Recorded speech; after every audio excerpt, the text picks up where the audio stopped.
Hello, welcome back to Something New. This is Sharon here. Today I'd like to talk about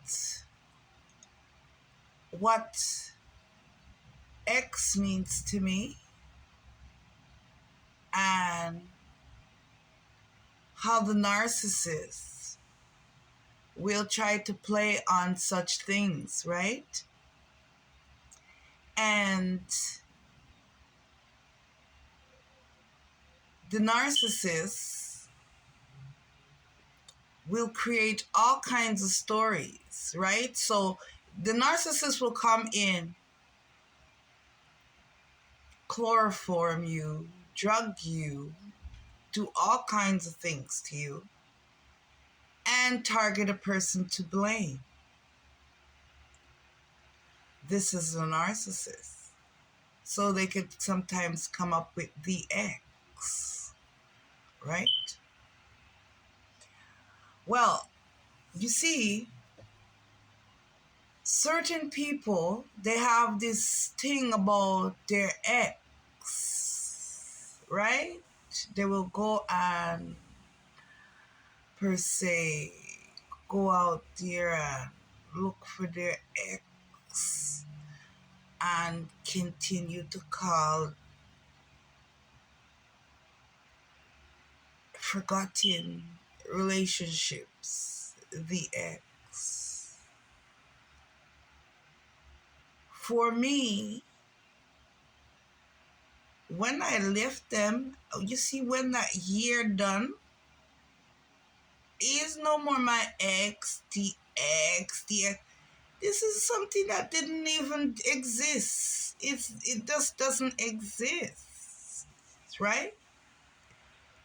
So if I per se have to deal with my ex, not know the ex narc, but per se, if my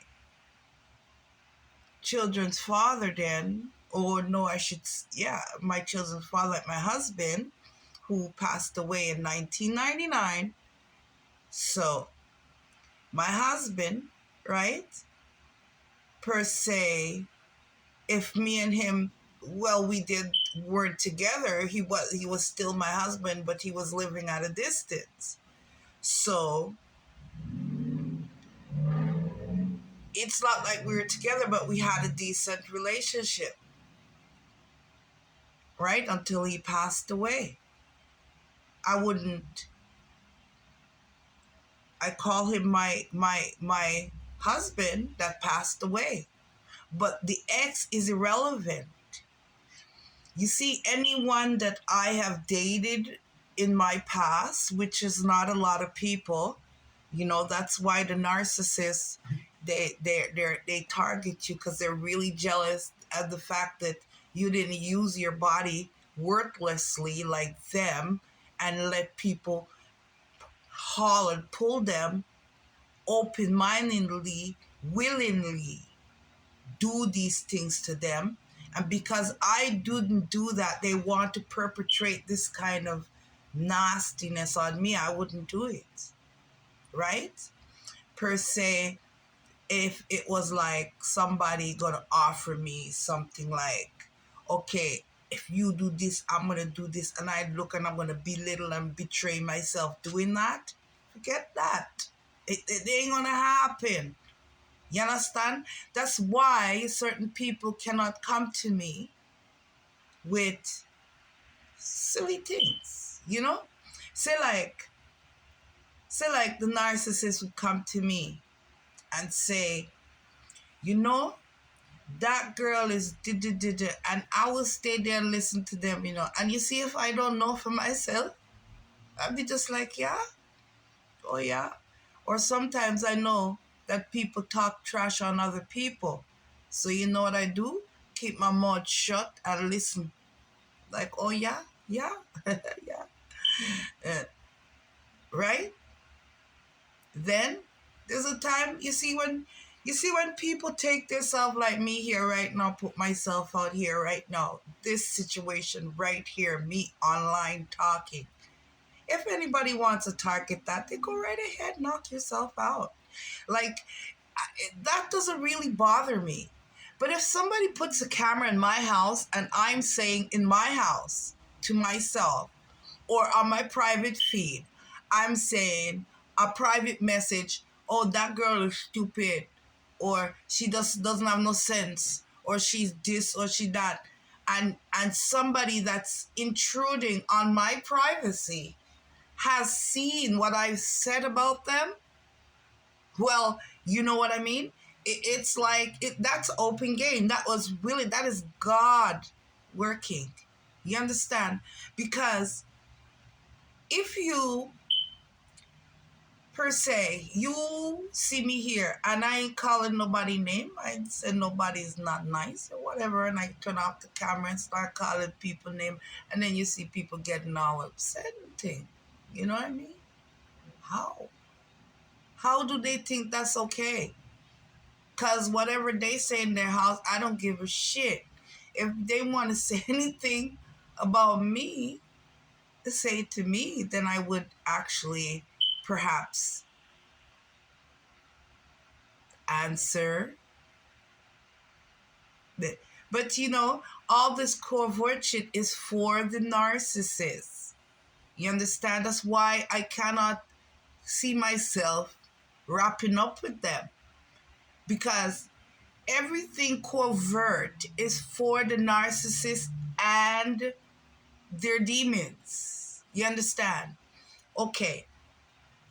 Now, if a narcissist goes to someone and says a blatant lie, and that person believes the narcissist, even for a minute, an hour, a day, do you ever want to be a friend of that person's? I don't think so.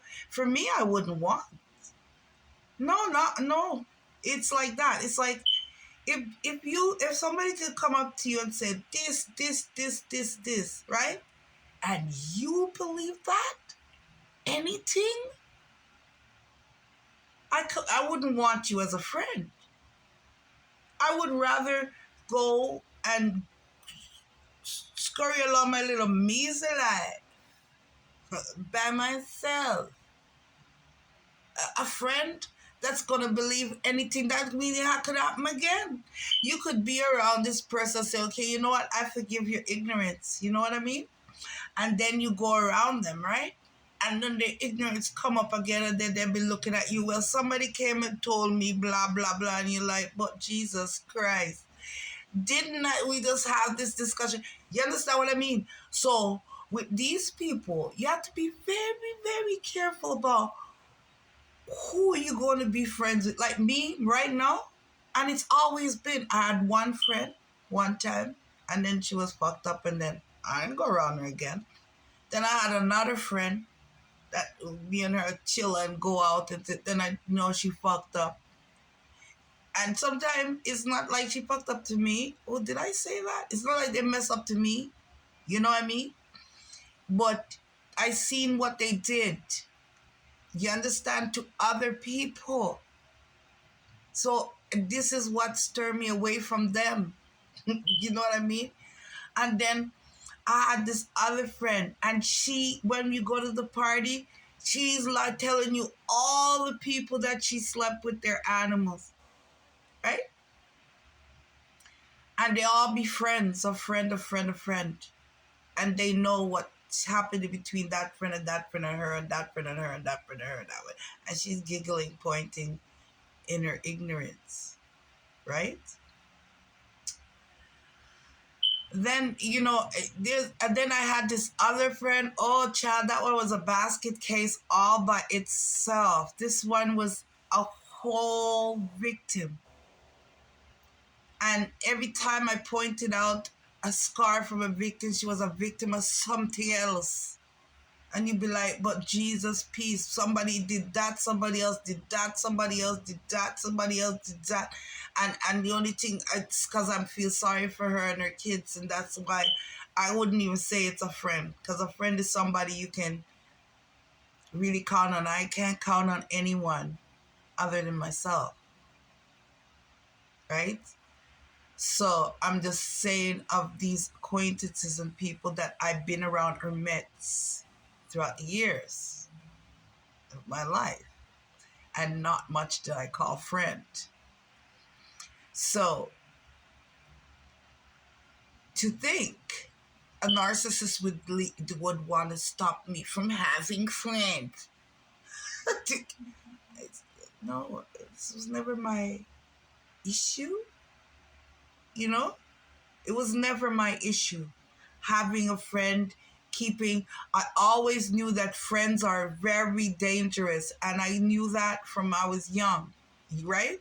So it's like I'd be friends with people, but, you know, they're weird. Like, they always showed me signs of like some envy or jealousy. And there was always like, why is she behaving like that? You know what I mean? That's me. I was like, what the hell's wrong with this girl? I haven't seen her in maybe since we were like 12, 13. I'm seeing her at a funeral and she's behaving like an idiot. Like, what's really going on here? Anyway, because I have no time to spend on myself, I wasn't getting old or gray hair looking about what was wrong with the ugly girl.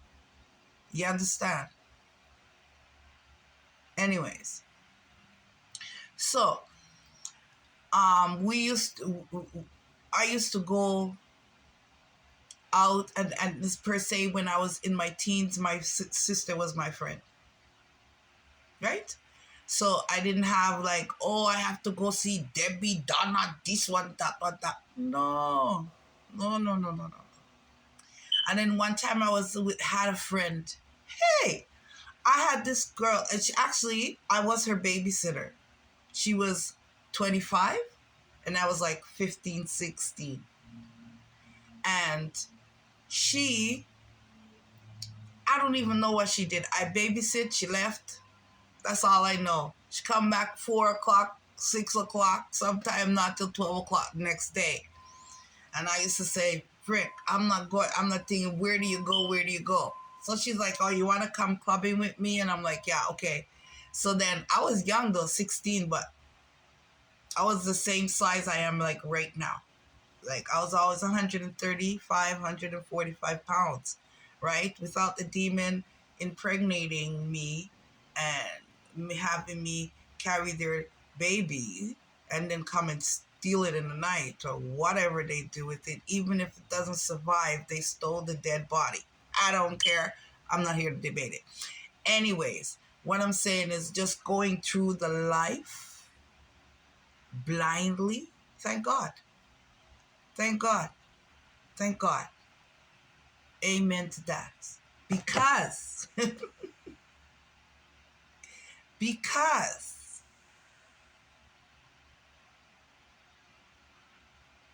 I wouldn't be waiting to know exactly who the enemy is. I would have already took off several people's head. God knows. I would have been screaming and kicking. But because I know what 18 years is, you want to kidnap 18 years? If you don't treat the baby properly, you're going to go to jail. You can't come to me with no argument because you kidnapped the baby. You know, all these things. And then the ratchet men that talk about that they're doctors, men that talk about their gynecologists. Hey, they should call it opportunists. Not call it gynecology. Call it opportunology. Right? Because really, why does a man want to be a gynecologist? Huh? Because he likes to see vagina. What do you think? What do you think? Oh, he wants to help the woman. He likes the reproduction system. He this, there. They're not gay. Those doctors are not gay. That's one thing. Those gynecologists are not gay. Okay? They like vagina. That's why they, right? And they want like what comes out of vagina They knows exactly what the benefits of a vagina is, and they know what the benefit of telling people that you got endometriosis,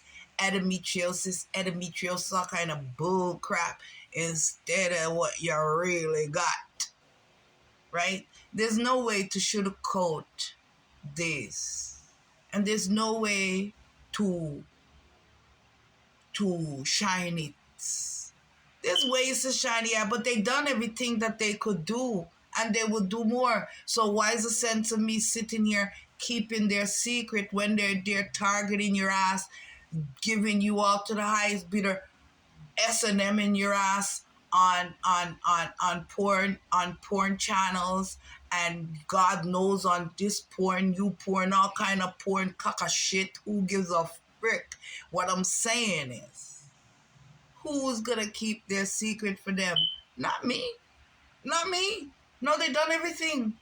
They have done everything there is to do, and everyone who participated has participated in. Listen to me. These girls too are the demon spawn. These girls will come out to your house in the middle of the night, chloroform you for the guy, open the door, have you raped by a whole bunch of people, collect the money outside your door, and go home to her with her dirty, stinking sour pussy that nobody wants. You understand? And they're always just sex, always just for the money. Oh, which one it is? How did you get them to come back? Because just for the sex was no good. They just came back for it. Ease yourself. Ease yourself, simpleton. Ease yourself, simpleton. Ease yourself, simpleton. Because if it wasn't for the night and the chloroform and the tranquilizer that you walk with, you couldn't walk anywhere near this girl. You understand? Because all you see me here, you just see me, yeah.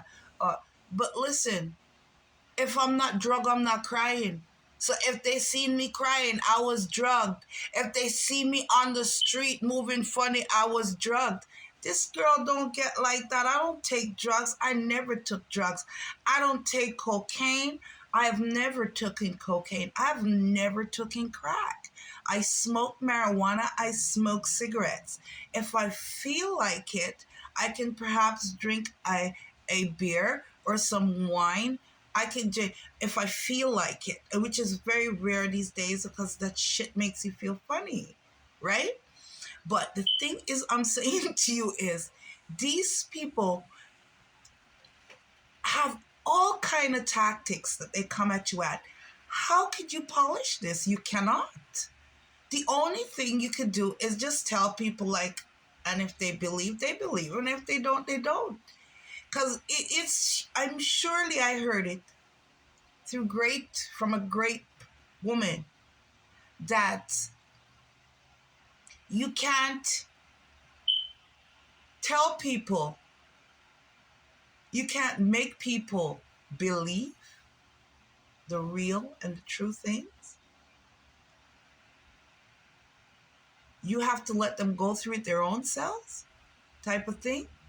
And then I couldn't watch though. Some people could watch. I couldn't watch. I can't watch somebody be hurt and don't try to help that person. Send out some clear signal, clear sign that you are being drugged and assaulted. A clear signal to them. Not like these parable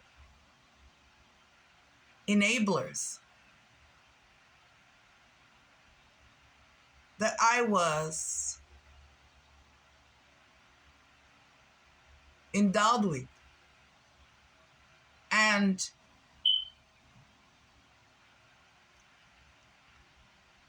for some reason, they could think that me and them could be on the same level because I don't know what was going on behind my back. But you see in my face here, here in my face, awake here now, not with no tranquilizer dart in my ass. In by the threes. Right? No tranquilizer dart in my backside.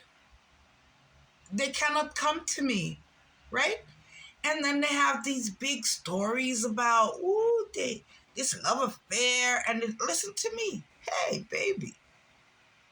There isn't a man on the face of this earth, let me tell you, that I want.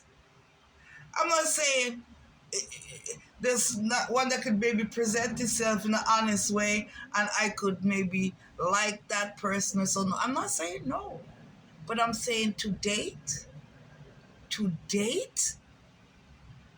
any man that has sat and watched these atrocities being perpetrated, not only for me, on anyone. Why would like this person in my immediate circle or close to me, especially after what I've been through? Of course not. And I'm not all that. I could be single until I die. Who cares? Like, who cares? You know, the thing is, people throw so much into this relationship, you know? Because they want to be with somebody or they want to walk down the street with somebody or whatever is the reason. I don't know, you know, but I've seen women cry, hold down their head, put it in between their legs because they can't find a man. I'm saying to myself, damn, are you supposed to put so much into that? Like, okay, fine. If I'm single, one time I spent a long time by myself, a couple years. In my 30s, not in mine. You know what I mean?